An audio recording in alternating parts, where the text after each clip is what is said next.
제가 오늘 이제 발표해서 다루게 될 작품은 아리스토텔레스의 세 개의 작품, 니코마코스 윤리학, 정치학, 그리고 시학입니다. 그 세 개의 주제는 행복론, 그 다음에 중형론, 그리고 교육론입니다. 아리스토텔레스 니코마코스 윤리학은 전체 10권으로 구성이 되어 있는데요. 그 내용 전체에서 아리스토텔레스가 얘기하고자 하는 가장 중요한 키워드는 에우다이모니아라고 하는 행복 개념입니다. 인간의 행복은 덕에 따른 영혼의 활동이다. 그런데 그 덕들이 여러 개라면 최선의 그리고 가장 완벽한 덕에 따른 것이다. 이게 이제 아리스토텔레스가 자신의 행복에 대한 정의로 제시하는 거죠. 크게 두 부분으로 대별하고 있는데요. 하나는 우리 인간의 어떤 지적인 사고 능력에 의해서 그 탁월성이 실현되는 지적인 덕. 그 다음에 이제 그와 다르게 우리의 욕구적인 부분이 하나의 탁월성으로 있게 되었을 때 그 성품적 덕. 그러니까 우리의 어떤 욕구, 감정, 성격과 관련된 덕들이죠. 아리스토텔레스가 이 행복의 정의에서 가장 최선의 완벽한 덕을 뭘로 지금 보고 있는 것인가? 아리스토텔레스는 10권에서 판정을 내려주고 있습니다. 그거는 뭐냐 하면은 관조적 행복이 가장 행복한 삶의 방식이다. 그리고 그것을 가능케 하는 그 최선의 완벽한 덕은 소피아다. 그래서 그 소피아라고 하는 것은 우리 인간의 영혼 속에 있는 어떤 신적인 것이다. 그래서 이 신적인 것이라고 할 수 있는 사고 활동을 극대화하게 되면은 비로소 우리가 행복하게 살 수 있는 행복하게 살 수 있게 되는 것이고 그것이 완벽한 행복이다. 그래서 아리스토텔레스는 뭐라고 얘기하냐면은 죽을 것에 대해서만 생각하지 말고 마치 영원히 살 것처럼 그런 어떤 불사불멸의 그런 존재가 될 수 있도록 그런 사고 능력을 발휘해야 된다. 이렇게 이제 강조를 하고요.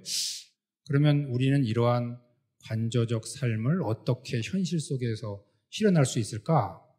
이러한 문제를 좀 더 전체적으로 잘 이해하기 위해서는 정체와 법에 대한 이해가 필요하고 그래서 일종의 인간적인 철학을 완성하기 위해서는 정치학으로의 이행이 필요하다. 이제 그런 점에서 우리가 니코마코스 윤리학에서 보다 충분히 얘기되지 못한 그런 어떤 주제가 정치학을 통해서 좀 더 보완을 받을 수 있지 않을까. 그래서 이제 정치학에서 과연 아리스토텔레스는 최선 정체를 얘기하고 있는데 인간과 폴리스, 정치 공동체의 관계가 어떠해야 되는가 세 가지 중요한 태제를 얘기하고 있는데요. 폴리스는 본성상 자연적 존재다. 그리고 두 번째 태제는 인간은 본성상 폴리스적 동물이다. 그 다음에 세 번째가 이제 폴리스는 본성상 개인에 우선한다. 그러니까 그런 어떤 자족적이며 잘 사는 삶이 우리 인간의 본성이 추구하는 현실태이고 그것을 실현할 수 있는 존재가 바로 폴리스 내지 폴리테이아다. 그런 점에서 또 정치 공동체는 논리적으로 개인에 앞선다. 이렇게 이제 얘기를 하는 겁니다. 정치학에서는 그 실천적 행복이라고 하는 것은 정치적 행복으로 이제 나타나는 거죠. 예. 그래서 일종의 가장 최선의 어떤 폴리스라고 하는 것은 바로 최선의 삶을 구현했을 때 최선 정체가 되는데 그래서 이제 관조적 삶의 어떤 한 종류인 철학적 삶과 실천적 삶의 한 종류인 정치적 삶 이거의 어떤 우열 관계를 이제 따진다는. 그래서 아리스토텔레스는 변증법적인 어떤 검토를 통해 가지고 실질적으로 가장 활동적인 삶의 방식이 바로 철학적 삶이다. 관조적 삶이라고 하는 것은 우리의 어떤 사고를, 누수, 지식을 통해서 영혼의 어떤 탁월성을 발휘하는 그런 삶의 방식이기 때문에 오히려 정치적인 활동보다도 더 자체적인, 자체 목적적인 활동이고 그런 점에서 행복한 삶이다. 이렇게 이제 본다라는 거예요. 자, 그러면은 아리스토텔레스는 어떻게 자신의 최선의 정체에서 이 두 가지 정치적 삶과 철학적 삶이 구조화되도록 마스터 플랜을 짜고 있는가? 최선 정체의 목적은 노동이 아니라 여가여야 되고 전쟁이 아니라 평화여야 된다. 그 정체가 추구하는 궁극적인 목적이 여가를 통한 관조적 삶, 이것이 실현될 수 있도록 구조화되어야 된다. 최적화되어야 된다. 이제 이렇게 아리스토텔레스가 얘기를 하고 있는 것으로 이해를 해야 될 것 같습니다.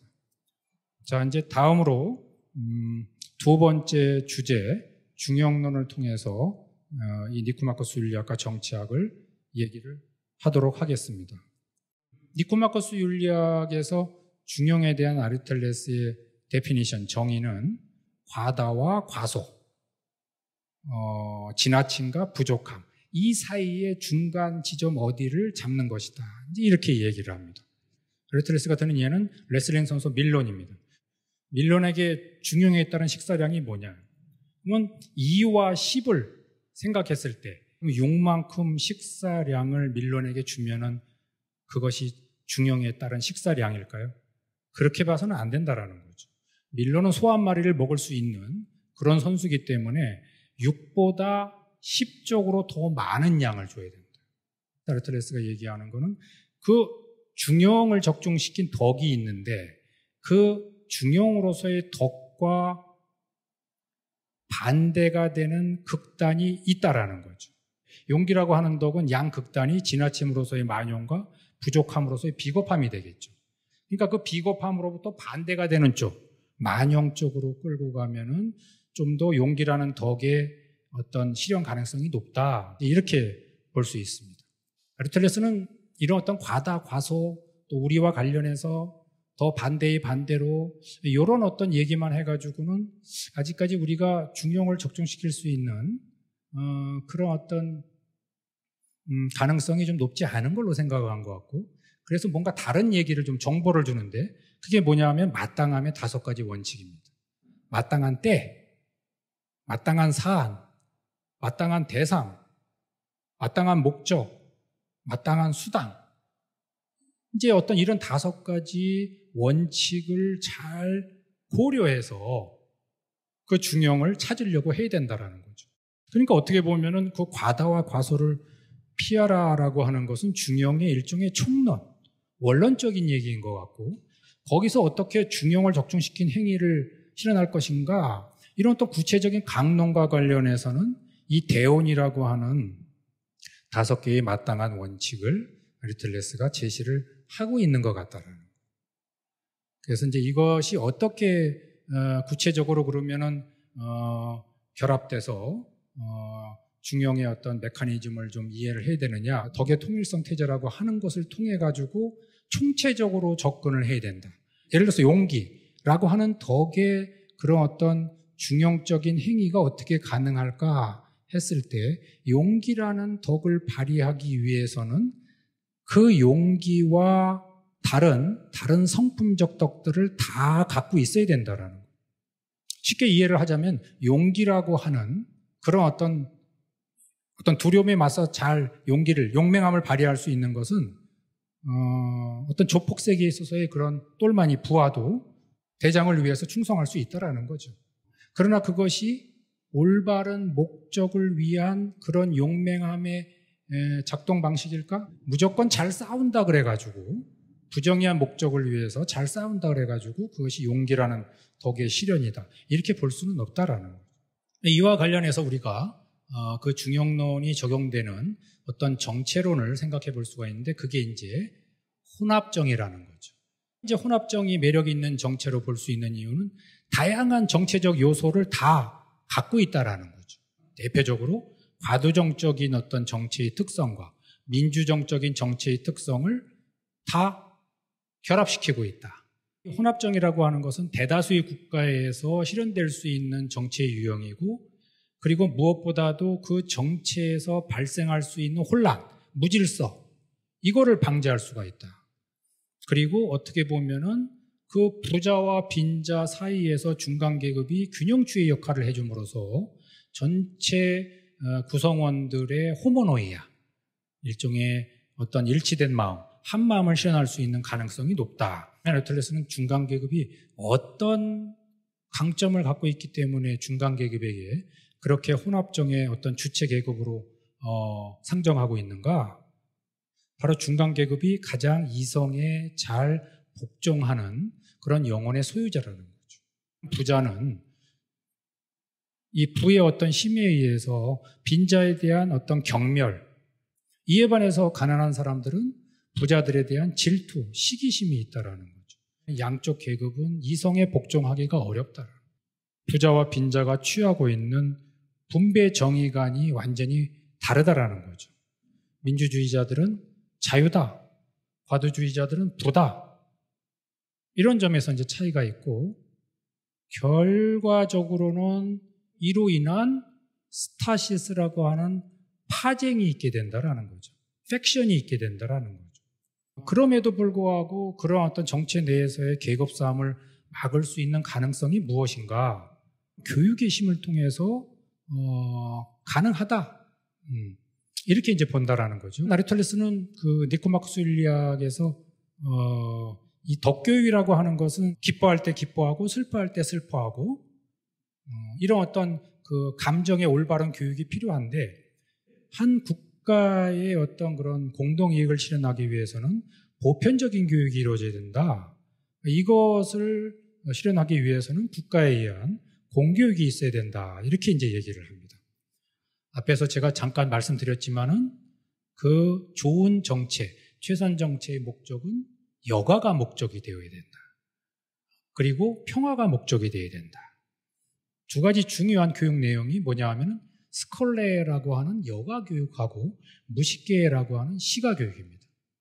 그러면 스콜레라고 하는 여가의 의미가 뭐냐? 그거는 일종의 어떤 노동으로부터 어떤 휴식, 놀이. 그러나 그것만이 여가의 어떤 본질적인 의미는 아니다. 여가의 본질적인 의미는 뭐가 그것보다 다른 의미가 있어야 되는데 정치적 활동이 있다. 이런 어떤 스콜레 속에서 행할 수 있는 그런 어떤 삶의 방식이 이제 지적이며 관조적인 철학적 활동이다. 이렇게 이제 얘기를 합니다.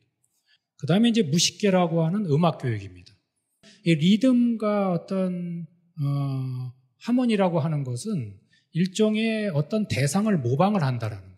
그것을 우리의 귀에 들려주게 되면 음악이 모방된 것과 비슷해지는 영혼의 상태로 이제 자리 잡게 된다라는 거죠. 그러면서 좋은 에토스를 갖게 될 수 있다. 그래서 우리 영혼 속에 많은 어떤 감정의 어떤 그런 기복, 그리고 불안함, 이런 것들을 치유할 수 있는 그런 카타르시스를 갖게 해준다. 그래서 이제 제가 이제 여기서 정치학에서 이 음악이 주는 어떤 카타르시스적인 효과, 비극의 전개 과정에서 나타나는 어떤 그런 개념들과 같이 연관시켜서 이 카타르시스에 대한 좀 이해를 해볼 수 있다라는 거죠. 어떻게 보면 이 포에티카라고 하는 것은 비극과 관련해서 아리스토텔레스는 구체적인 개별자, 행위자를 통해서 얘기를 하고 있고, 추상적인 덕론과 정체론에 대한 이해를 우리가 좀 더 효과적으로 이해할 수 있는 가능성이 주어지고 있다. 이런 생각을 하게 됩니다. 아리스토텔레스는, 미메시스는 우리 인간의 본성이다. 우리 인간은 어떤 모방을 하면서 즐거움, 쾌감을 느낀다라는 거죠.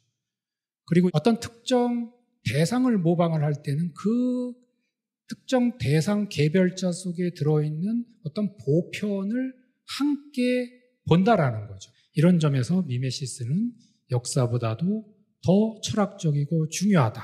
감정을 잘 승화시킴으로써 내지 어떤 카타르시스, 방출이든 의학적인 해석으로 방출이든 또는 도덕적 종교적인 해석상의 어떤 정화든 아니면 지적인 어떤 해석상에 있어서의 어떤 그런 어떤 불명료함을 지적으로 명료화시키는 그런 어떤 카타르시스 개념이든 여하튼 간에 우리의 어떤 영혼을 갖다가 선과 정의로 정향시킬 수 있는, 진리를 깨닫게 할 수 있는 중요한 그런 어떤 순기능을 행할 수 있는 게 감정이다. 사실상 아리스토텔레스가 비극이라고 하는 게 뭐냐 했을 때 비극이라고 하는 것에서 가장 중요한 어떤 영혼의 역할을 하는 게 있는데 그게 미토스다. 그 이야기인데 사실상 우리가 플롯이라고 얘기를 많이 하죠. 그러니까 어떤 이야기 구조가 되는 거죠. 기승전결이 상당히 촘촘하게 인과적인 관계성을 가져야 된다는 거죠. 상호 어떤 연결성을 가져야 되고 그것은 가능성과 필연성을 통해 가지고 이야기 전개가 있어야 된다. 이렇게 얘기를 해요. 그리고 이제 카타르시스라고 하는 게 어떻게 이루어질까, 발생하게 될까? 반전, 내지 어떤 급전이 있어야 되고 재인지, 깨달음이 있어야 된다라는 거죠. 뭐를 통해서 가능하냐면 하마르티아를 통해서 가능하다. 일종의 그 반역을 빗나가게 하는 거죠. 이제 그 쾌감을 통해서 제가 지금 얘기하고 있는 교육론이 연결될 수가 있다. 비극 작품을 보면서 우리는 배우고 추론하게 된다는 거죠. 그럼 이 추론이라고 하는 것은 어떻게 보면 구체적인 어떤 주인공의 행위를 보면서 삶의 어떤 행태를 보면서 그러니까 타인의 어떤 부당한 고통에 대해서 측은지심을 느끼고 동정심을 느끼고 그런 어떤 감정이고 이거는 다른 시민에 대한 공감 능력을 갖게 하는 것이다. 그래서 이 공동체를 함께 살아가는 그런 어떤 동료 시민이다. 그리고 우리 인간은 혼자서는 신적인 존재가 아니기 때문에 오이디푸스 왕처럼 나약해질 수 있는 인간이다. 이런 것들을 좀 깨닫게 하는 게 아닌가. 어떻게 보면은 그 비극 작가는 그 비극을 통해서 아직까지 가능하지는 않지만 미래에 건설되어야 될 가능한 좋은 나라 또 착한 정치를 구현할 수 있는 이런 어떤 시민의식을 갖게 하는 그런 어떤 미래를 앞서 선취하는 보편적인 얘기를 그 비극 속에 실어가지고 얘기하려고 한 게 아니었을까. 이제 저는 그렇게 한번 생각을 해봤습니다.